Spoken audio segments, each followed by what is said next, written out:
Good morning, students. Today's topic is also a continuation of chapter number 6, Manufacturing Industries from Geography.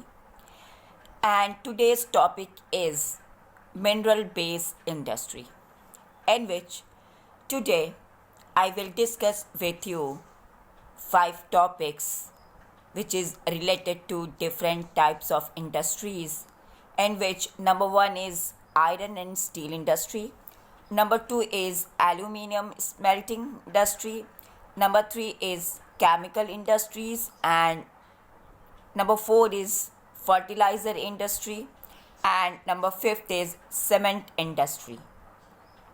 Okay, so students, you know very well that all the kind of minerals having a very important place in the development of the economy, because whatever industry run, this is only on the basis of different minerals and its availability. So different industries that use minerals and metals as raw materials, and these industries are called or known as mineral based industries. So students, number 1 industry is iron and steel industry, and you know very well that iron and steel industry is the basic industry, and also we can classify this iron steel industry into heavy, medium and light, depend on its machinery and the capital whatever uses in it. So students, steel is needed to manufacture a very different varieties of engineering goods, construction materials, defense, medical, telephone, scientific equipment, and variety of consumer products. And you know very well that production and consumption of steel is very important for the development of the country. And iron steel industry is example of heavy industry, because all the raw materials and finished goods are heavy and bulky, and the transportation cost of these raw materials of iron steel industry is also very costly.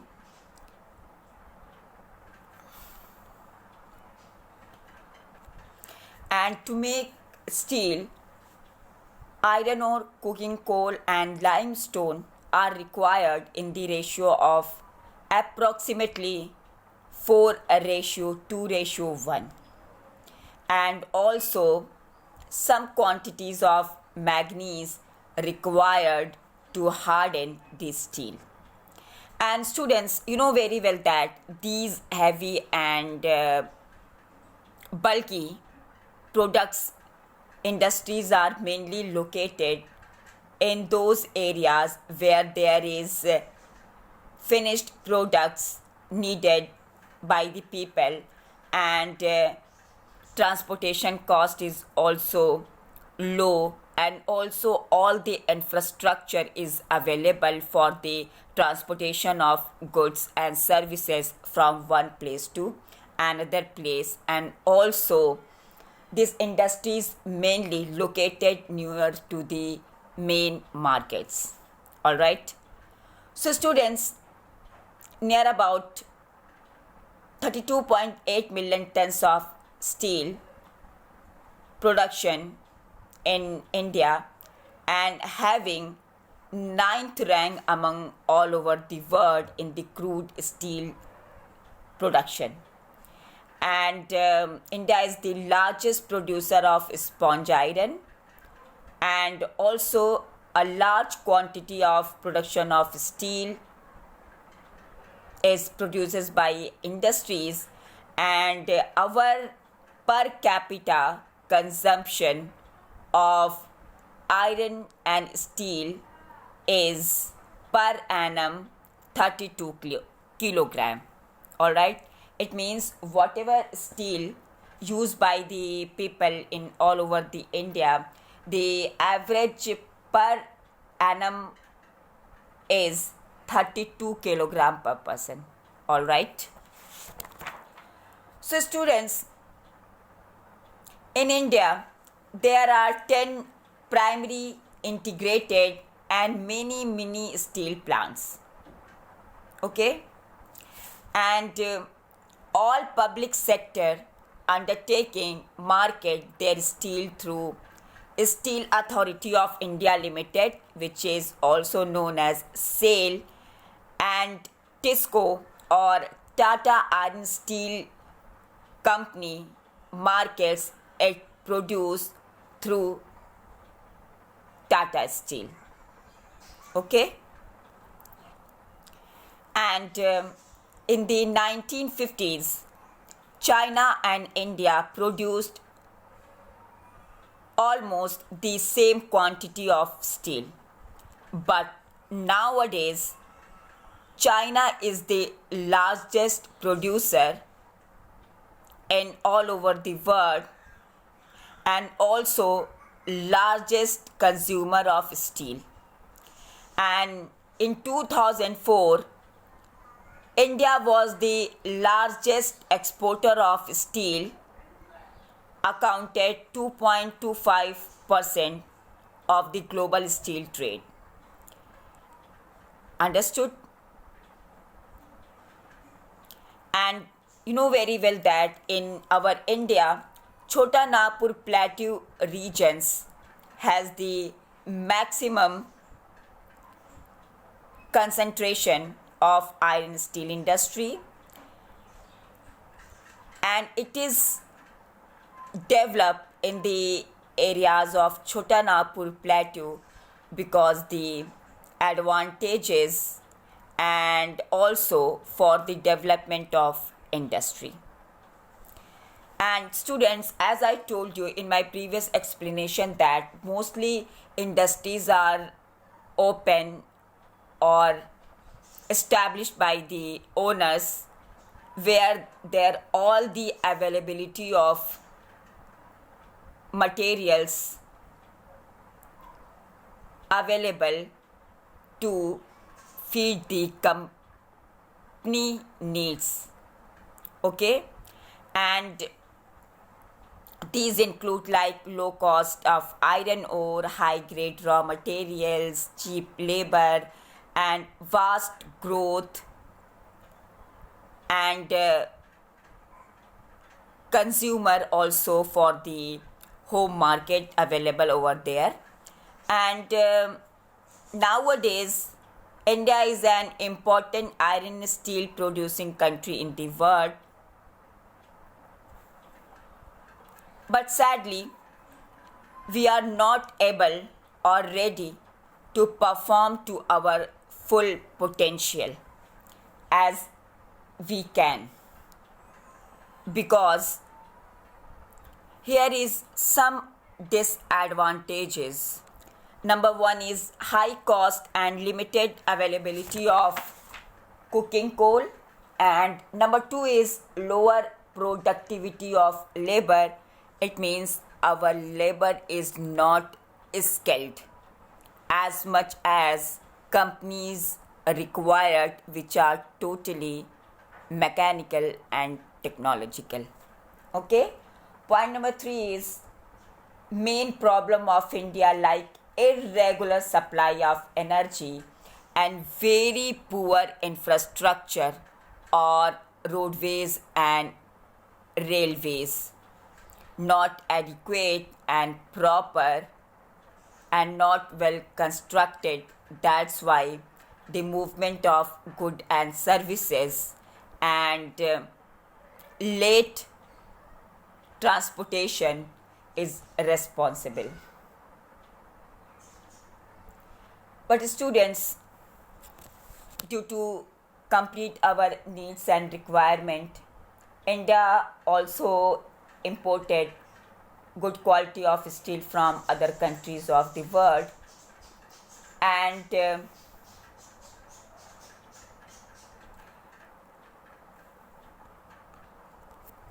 whatever steel production is done by the industries, that is sufficient to complete the needs and requirement of our domestic demands.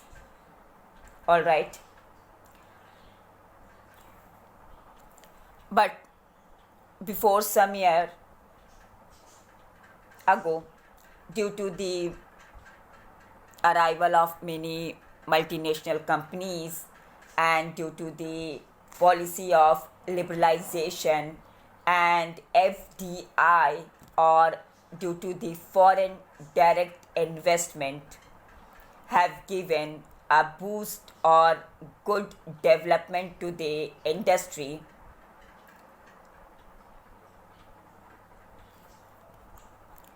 but still we have need and a requirement of new resources and research and development to produce more and good quality steel in India.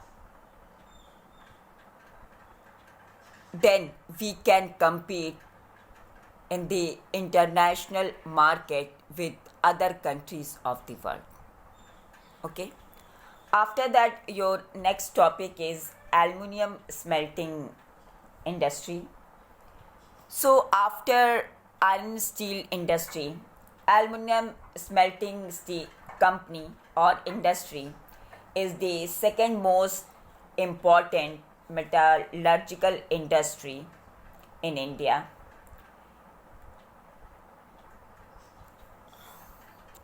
And students, as you know very well that aluminum is a light and can resist to corrosion, and also a good conductor of heat, and due to the malleability it becomes strong when it is mixed with other metals.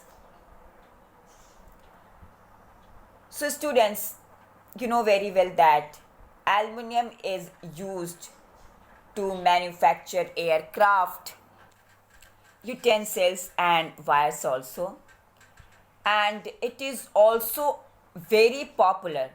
It means aluminum is also very popular as well as like steel.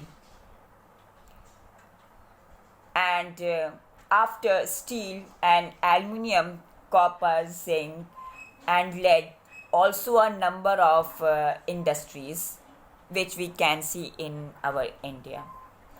So students, there are 8 aluminum smelting plants in our country, which is located in Odisha and West Bengal, Kerala, Uttar Pradesh, Chhattisgarh, Maharashtra and Tamil Nadu. And students, in 2004, India produced over 600 million tons of aluminum. And you know very well that bauxite, which is using as a raw material to make the aluminum, is a very bulky, dark, reddish color rock.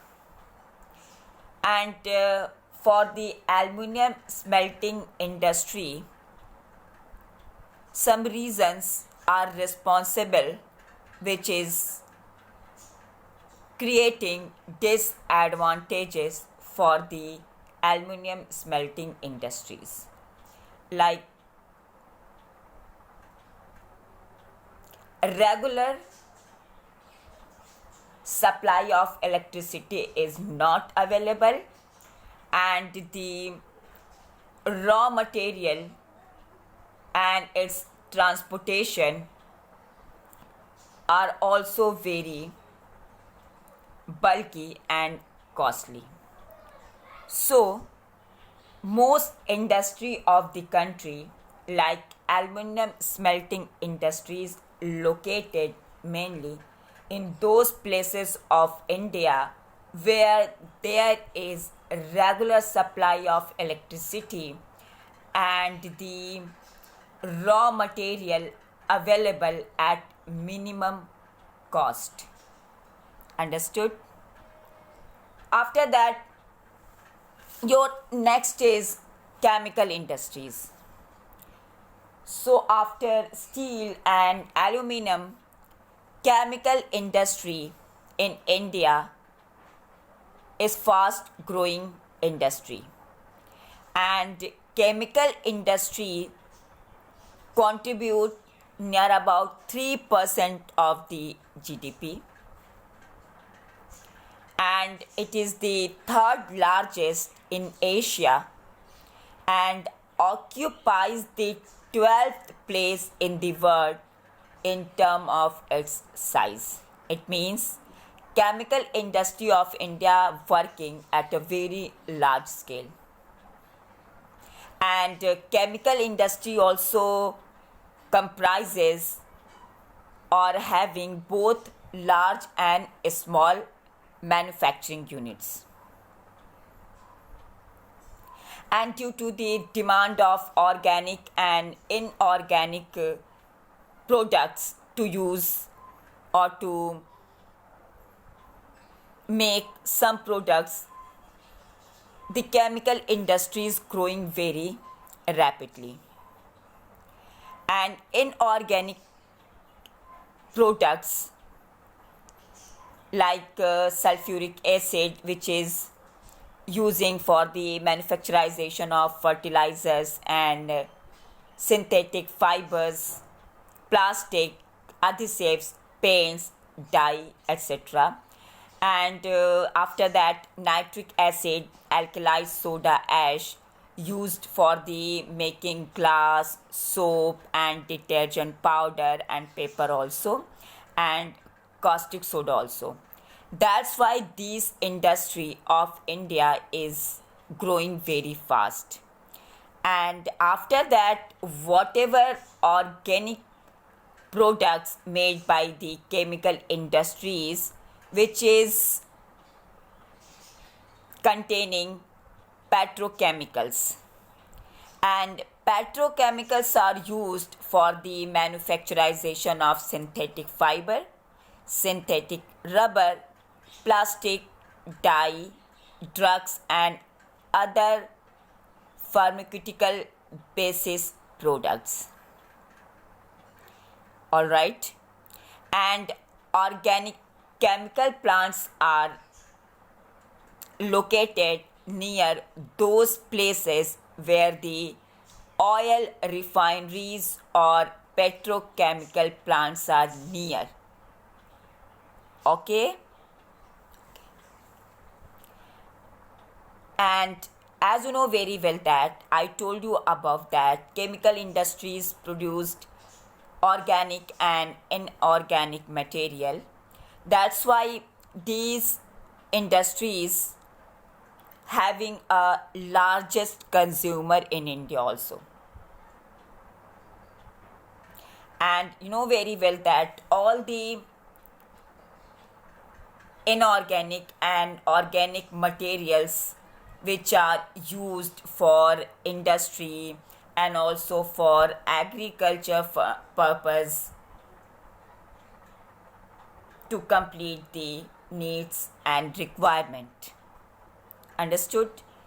After that, next one is fertilizer industry.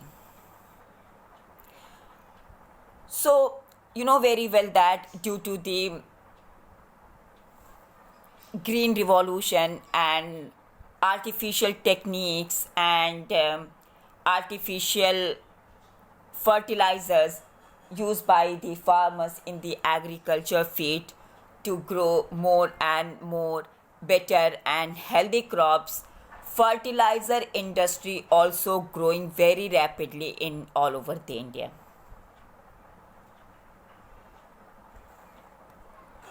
And the fertilizer industry of India is produced nitrogen fertilizer, mainly urea, and phosphatic fertilizers and ammonium phosphate and complex fertilizers which have a combination of nitrogen phosphate and potash. But potash is entirely imported from another country because India does not have any reserves or potential of commercially usable potash or potassium compound in any form. But India is the third largest producer of nitrogenous fertilizers, and in India there are 57 fertilizer units manufacturing nitrogenous and complex nitrogenous fertilizers. Alright, and also 29 units of manufacturization or for the manufacture of the products, near about 29 for urea and 9 for producing ammonium sulfate, and also 68 other small units produce single superphosphate. So students, on the basis of above data, now you can understand very clearly that fertilizer industry also working at a very large scale and having a small and heavy industry like big industry. And in present in India nowadays there are 10 public sector and 1 cooperative sector India has, and cooperative sector which is located at Hazariyat in Gujarat and working under the Fertilizer Corporation of India. Okay, and as I told you in my above explanation that due to the introduction of Green Revolution, these industries expanded and working in several other parts of the country also, like in Gujarat, Tamil Nadu, Uttar Pradesh, Punjab, Kerala, etc. And other producers are also like Andhra Pradesh, Odisha, Rajasthan, Bihar, Maharashtra, Assam, West Bengal, Goa, Delhi, Madhya Pradesh and Karnataka having a fertilizer units or industry to complete the needs and requirement of the country. Okay. After that, last one is cement industry. So I think you are all very familiar with cement because cement is very, very essential and important for the construction of building, houses, factories, bridge, road, airports, dams and other construction. And you know very well that cement industry requires very bulky and heavy raw materials to make cement like limestone, silica, alumina and gypsum. Coal is also needed for the cement industry because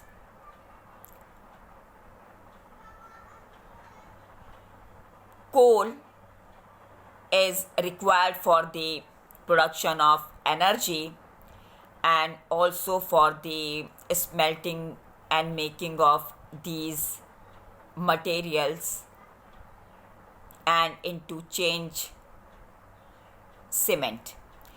And electric power is also required, and rail transportation is very important for the transportation of cement from the industry to other places of India for marketing. Okay? And the cement industry located in Gujarat, because this industry have a very good market in the Gulf countries of the world. Okay? So students, our first cement plant was set up in Chennai in 1904, just after independence of India. And whatever policy maintained by our government in 1989, which is responsible for the rapid growth of cement industry. And this policy make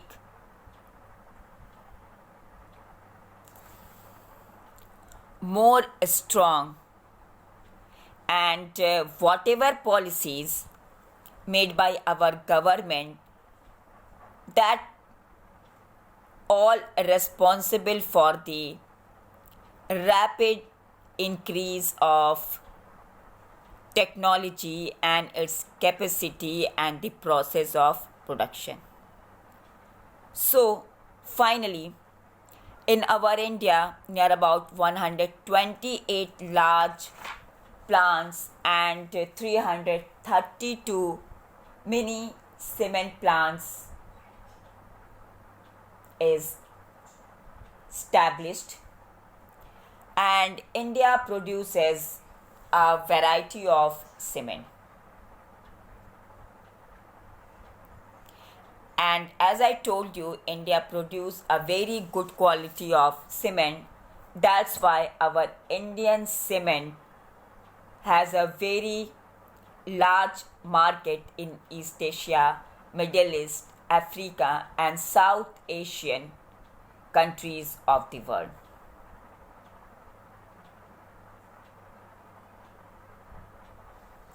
And cement industry is totally successful to complete the needs, requirement and demand of domestic use in India, and also able to complete the needs and requirement of foreign countries of the world. All right. So students, for today's that's all, and in my next explanation I will discuss with you automobile industry and information technology and electronic industry, and also industrial pollution and environmental degradation. So listen my lecture very carefully, and anywhere you have any doubt, please contact to me. All right. Thank you and have a nice day.